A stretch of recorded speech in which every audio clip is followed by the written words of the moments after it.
those of you that were here for the game today, epic 4-4 draw, the amount of money that we've raised for a fantastic charity was unbelievable. So everyone involved with that game deserves a massive, massive round of applause.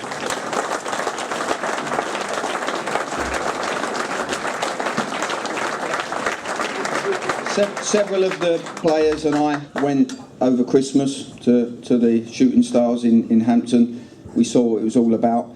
So to put good money towards that has been an amazing thing. And another positive to come out of the day was that 15 minutes into the game, AFC Wimbledon were 3-0 up.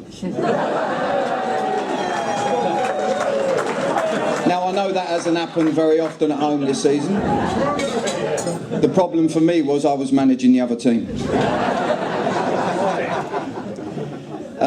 I think also Ivor's just mentioned it. I think it's absolutely fantastic that we've got the ladies team here today and we're recognising the Player of the Year for the ladies team. We are a community club. They are part of our club, and I would like to extend that hand and say anything we can do for you, anything you want to liaise with or we can help out. All right, lads, all right. We would certainly like to embrace you within this club. So,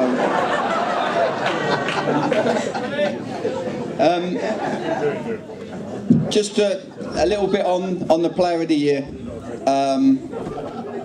One thing that I find wrong with modern society is the attitude at times and the application that young players put into whatever job they go into, and it's a big bugbear of mine. And when I look at our Player of the Year for this season, he is what I would say a role model in every aspect of application, attitude and desire. He's training. We have to constantly try and slow him down in training. He trains like he plays. His stats in training show everything that you guys see on a pitch on a Saturday. And all of this after having a knee injury that was probably as bad as it gets. And he got told he would do well to play 20 games a season. And the last 2 seasons he's played 41 and 48. And that's a testament to the character of the player. So we're very well done.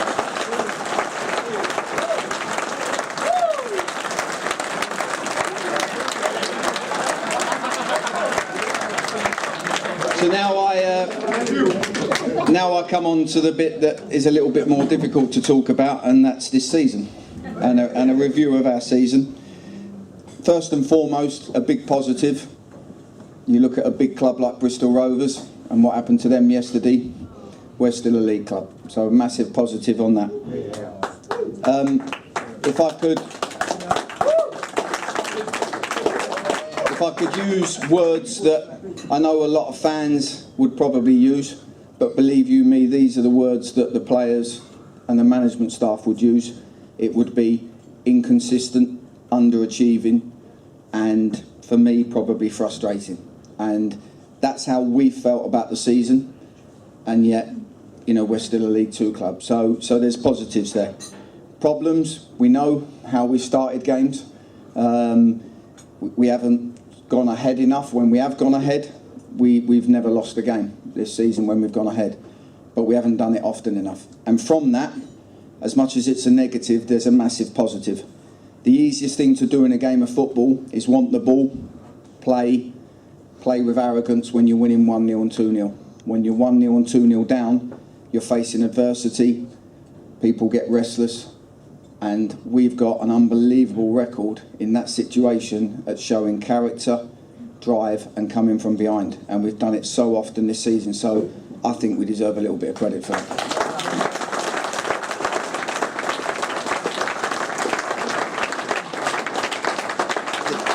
The sad part from all of our point of view, and something we've tried hard to do, is give the majority of the fans at home something to sing and shout about, and our home form hasn't been good enough. I've looked over the last few years since we've been a league club, before I've got here and since I've been here, and our home form hasn't been good enough for the last 3 years as a league club.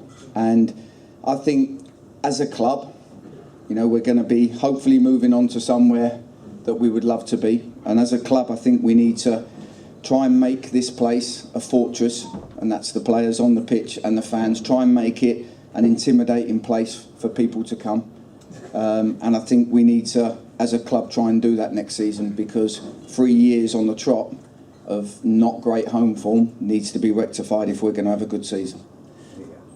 That brings me on to another positive, which was a fantastic day. The game against Cheltenham, when we went 2-0 down, came back and won the game 4-3. I look at it, and it's the first time in my eyes that I've been able to go home to my wife and say, "Love, I can last as long as it takes us to score 3 goals." Which is, by the way, 2 minutes and 7 seconds.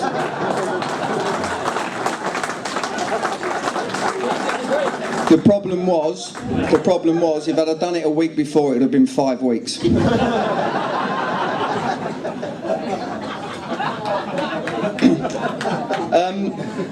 I think there's always a few thank yous when you get up and speak. What this club's about, there's a lot of people passionate about this club. It's a fan-zone club. A lot of people do a lot of good things to put money in. We've got the Blue and Yellow Club, do an amazing job raising money. Me and Neil have the pleasure of having 2 meals of them a season, and that's great fun, really enjoyable. They're passionate.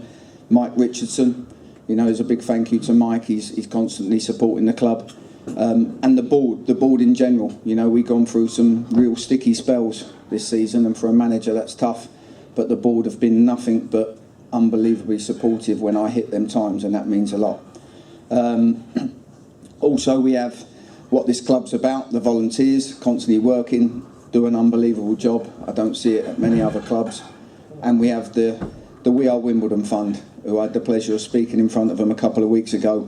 And it's quite humbling when you see people taking money out of their own pocket, doing direct debits to try and give you a little bit more money to put quality on the pitch. So that's fantastic, and that deserves a round of applause too.